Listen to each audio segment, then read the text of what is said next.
Pada Kitab Anguttara Nikaya, Sambuddha Gautama mengatakan bahwa harta dan kekayaan yang didapat secara sah dan tanpa kekerasan bisa membuat orang lain bahagia, yaitu dengan cara membayar pajak dan memberikan persembahan kepada orang suci untuk mengumpulkan pahala. Pajak juga dianggap sebagai kontribusi yang harus diberikan untuk kebaikan bersama, karena pajak bisa membantu untuk memperbaiki infrastruktur dan membantu mensejahterakan masyarakat. Berikutnya, kita akan membahas beberapa nilai dan prinsip dalam ajaran Buddha terkait dengan konsep pajak. Yang pertama, ada kebaikan dan kesejahteraan bersama. Melalui pembayaran pajak dapat digunakan untuk mendanai infrastruktur publik, layanan sosial, dan program-program lainnya yang bermanfaat bagi masyarakat. Yang kedua, kejujuran dan integritas.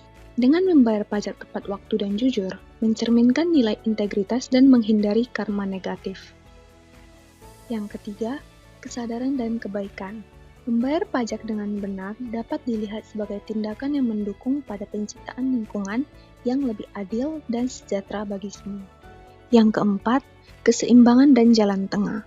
Umat Buddha didorong untuk menemukan keseimbangan yang tepat dalam memenuhi kewajiban pajak mereka dan menggunakan sumber daya dengan bijak. Yang kelima, dukungan untuk pemerintahan yang adil. Dengan membayar pajak, dapat dilihat sebagai suatu bentuk dukungan terhadap pemerintahan yang adil dan efektif dalam menjalankan tugasnya untuk melayani masyarakat. Oke, selanjutnya mari kita masuk ke kewajiban pajak.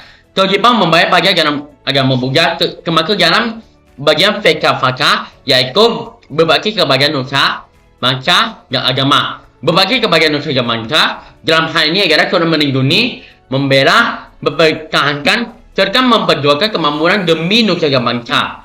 Salah satu wujud nyata dari kontribusi kemakmuran demi nusa dan bangsa adalah dengan cara membayar pajak yang sesungguhnya.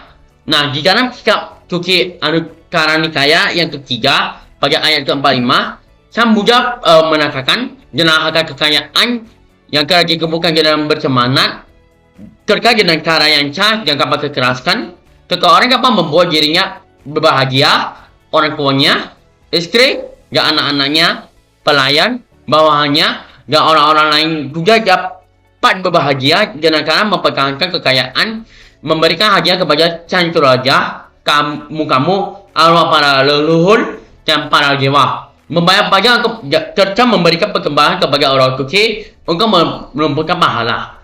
Nah, ini 5 adalah nilai-nilai luhur dalam ajaran Buddha yang telah kami search. Yang pertama adalah kebaikan hati ajaran mereka. Kedua, kebenaran atau kira. Ketiga, mementingkan diri atau nekama. Keempat, kesadaran atau kaki. Satu lagi kebijaksanaan atau panah. Nah, kita mulai dengan kebahagiaan hati atau mereka. Nah, kebahagiaan mereka ini itu mendorong umat Buddha untuk memiliki rasa cinta-kasih dan waras asih terhadap semua makhluk, termasuk dalam masyarakat dan negara. Nah, untuk jadi mereka ini adalah membayar pajak dengan jujur dan tepat waktu. Nah, kedua adalah kebenaran atau sila. Sila ini menekankan pentingnya bertindak dengan moral dan etika. Nah, untuk jadi sila ini ada yang harus dihindari, yaitu menghindari kekurangan pajak, serta tidak melaporkan penghasilan sebenarnya akan menggunakan fakku. Nah, ketiga adalah mementingkan diri atau nekama. Nah, nekama ini mendorong umat Buddha untuk mendapatkan diri dari kemerekakan duniawi, termasuk kekerasan dalam materialisme. Contohnya, membayar pajak dengan benar, menunjukkan sikap yang tidak mementingkan diri sendiri yang memperluas kepentingan bersama. Pajak yang dibayar ini kan bisa menggunakan untuk membangun infrastruktur yang adil, serta sejahtera. Yang keempat adalah kesejahteraan atau kaki. Kaki ini dapat mendorong umat Buddha untuk selalu waspada dan sabar terhadap tindakan mereka. Membayar pajak dengan benar membutuhkan kesadaran dan tanggung jawab.